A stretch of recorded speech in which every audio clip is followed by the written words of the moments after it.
With PS Parihar channel में आपका स्वागत है। आइए शुरू करते हैं और देख लेते हैं कि आज के समाचार पत्रों में विद्यार्थी जीवन से संबंधित कौन कौन सी सूचनाएं हैं। तो वीडियो को जल्दी से लाइक कर दें, शेयर कर दें।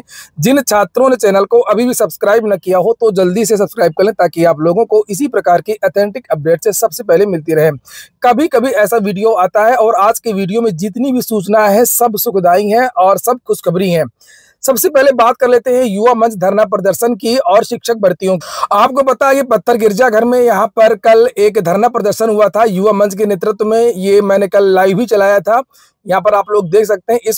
इसके पहले भी प्रयागराज में लगातार शिक्षक भर्तियों को लेकर के दबाव बनाया जा रहा है, चाहे प्राथमिक शिक्षक भर्ती को लेकर के हो, चाहे वो LT ग्रेड शिक्षक भर्ती को लेकर के हो, चाहे वो TGT PGT एग्जाम को लेकर के हो। और कल जो धरना प्रदर्शन हुआ था उसको लेकर के भी आज के समाचार पत्रों में जानकारी दी गई है। और लोग कहते हैं कि पत्थर गिरजाघर में धरना प्रदर्शन नहीं करना चाहिए, और मैंने आप लोगों को बताया कि याद कर लीजिए, जब जब पत्थर गिरजाघर में धरना प्रदर्शन हुआ, छात्रों की संख्या भले ही कम हो, तब तब कुछ ना कुछ विज्ञापन या कुछ ना कुछ विज्ञप्ति, कुछ ना कुछ मांग विद्यार्थियों की पूरी हुई है।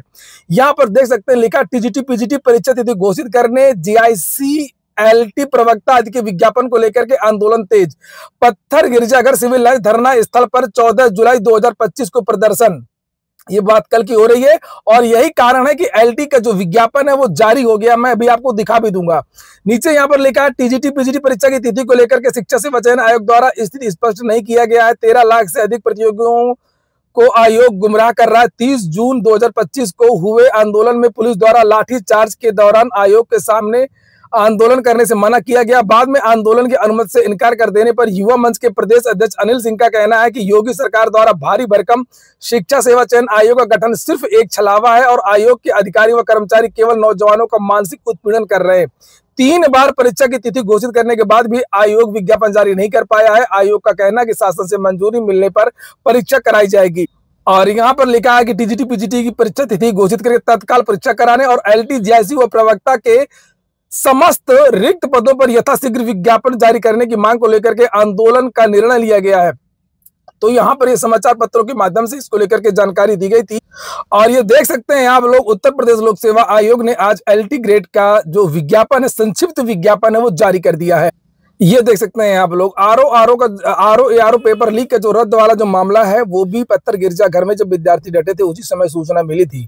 और इसी तरीके से 2021 में जब युवा मंच के नेतृत्व में जब धरना प्रदर्शन किया गया था तब UPSI वगैरह का विज्ञापन जारी हुआ था।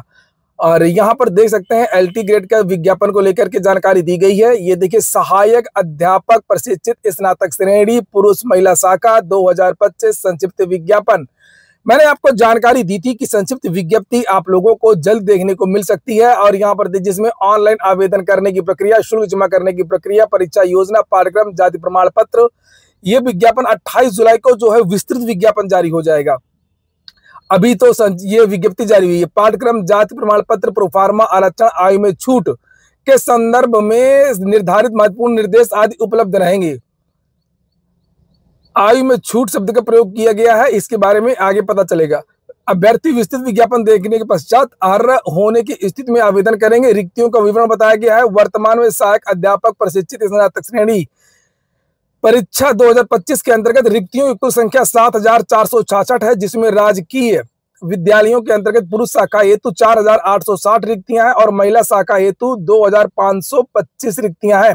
दिव्यांगजन सशक्तिकरण विभाग के अंतर्गत कुल 81 रिक्तियां हैं। रिक्तियों की संख्या परिस्थिति के अनुसार घट और बढ़ सकती है। शैक्षिक अर्हता के बारे में कह रहे हैं कि आप देख लीजिएगा विस्तृत विज्ञापन में। आयु सीमा को लेकर के यहाँ पर यह जानकारी दी गई है कि 1 जुलाई 2025 को 21 से 40 के बीच के जो युवा वो आवेदन कर सकते हैं, अर्थात जिनका जन्म जुलाई 2085 से लेकर के 2004 के बाद नहीं होना चाहिए। और नीचे यहाँ पर लिखा हुआ है कि दिव्यांगजन हेतु कुछ छूट दी गई है। और यहाँ पर ये यानी कि जो एज की डिमांड की जा रही थी, एज की छूट नहीं दी गई है। यहाँ पर केवल 40, बहुत सारे जो विद्यार्थी हैं वो बाहर हो गए हैं भर्ती की प्रक्रिया से। और नीचे यहाँ पर लिखा है कि ऑनलाइन आवेदन शुरू होने की जो तारीख है वो 28 जुलाई है। ये देखिए लिखा है, ऑनलाइन परीक्षा शुल्क बैंक में जमा करने एवं ऑनलाइन आवेदन स्वीकार करने की तिथि ये 28 अगस्त है। ऑनलाइन प्रस्तुत आवेदन में सुधार वगैरह के लिए 4 सितंबर है। तो ओटीआर करवा ले सभी विद्यार्थी इस बीच में। ओटीआर के बाद में ही वन टाइम रजिस्ट्रेशन होगा, उसके बाद में ही आप लोग शिक्षक भर्ती के लिए, एलटी ग्रेड शिक्षक भर्ती के लिए आवेदन कर सकेंगे। अभी एलटी ग्रेड का विज्ञापन जारी हुआ है, अभी प्रवक्ता का विज्ञापन जारी नहीं हुआ है। प्रवक्ता में शायद एक विषय का अभी अध्याचन नहीं आया है, वो आ जाएगा, वैसे ही उसका भी विज्ञापन जारी हो जाएगा। फिलहाल इंतजार समाप्त हो गया। जो विद्यार्थी आवेदन कर सकते हो, जिनकी एज हो, वो सभी विद्यार्थी आवेदन करें। अभी प्री होगा कि मेंस होगा, वो प्री मेंस तो होना ही है, लेकिन अभी जो विस्तृत जानकारी है इसकी आपको विस्तृत नोटिफिकेशन में देखने को मिलेगी। वहीं पर देख सकते हैं सीएम योगी का भी शिक्षक भर्ती को लेकर के बयान आ गया है। लेकिन शिक्षकों के खाली पदों पर भर्ती के लिए जल्द भेजे प्रस्ताव सीएम योगी। बेसिक शिक्षा विभाग की समीक्षा में सीएम ने कहा कि 50 से अधिक छात्र संख्या वाले विद्यालयों को स्वतंत्र रूप से संचालित करें। मुख्यमंत्री योगी आदित्यनाथ ने सोमवार को बेसिक शिक्षा विभाग की बैठक में शिक्षकों के खाली पदों पर जल्द नियुक्ति की आवश्यकता को रेखांकित करने के निर्देश दिए हैं और उन्होंने कहा कि सभी विद्यालयों में शिक्षक छात्र अनुपात आदर्श स्थिति में होना चाहिए। खाली पदों के सापेक्ष अधियाचन तत्काल भेजा जाए और नियुक्ति प्रक्रिया समय से पूरी कर ली जाए। मुख्यमंत्री ने विद्यालयों की पेयरिंग व्यवस्था को दूरगामी और व्यापक दृष्टिकोण से लागू करने की जरूरत बताई है और उन्होंने कहा कि ये प्रणाली छात्रों, अभिभावकों और शिक्षकों तीनों के हित में है और यही सब बातें इसमें लिखी हैं। एक और गुड न्यूज है यूपी SSSC पीईटी को लेकर के। थोड़ा सा मैं व्यस्त था, इसलिए मैंने कल रात को वीडियो नहीं बनाया। मैंने लेकिन आपको जानकारी दी थी, जो मेरा चैनल नियमित देखते हैं सभी को मैंने जानकारी दी थी पीईटी के बारे में कि पीईटी की जो नोटिस है वो इसी महीने जारी होगी एग्जाम डेट को लेकर के, और परीक्षा आपकी सितंबर में होने वाली है। सितंबर को लेकर के एग्जाम सेंटर मांगे गए हैं और सेम वही सूचना जो मैंने आप लोगों को लगभग 15-20 दिन पहले बताई थी, वही सूचना यहाँ पर आज दे दी गई है। पीईटी 6 और 7 सितंबर को केंद्रीय बोर्ड के स्कूलों में भी होगी परीक्षा। राज्य सरकार ने 6 और 7 सितंबर को आयोजित होने वाली प्रारंभिक अर्हता परीक्षा के लिए सरकारी और सहायता प्राप्त स्कूलों के साथ केंद्रीय बोर्ड के सीबीएसई, आईसीएसई बोर्ड से मान्यता प्राप्त स्कूलों को भी केंद्र बनाने की अनुमति दे दी है।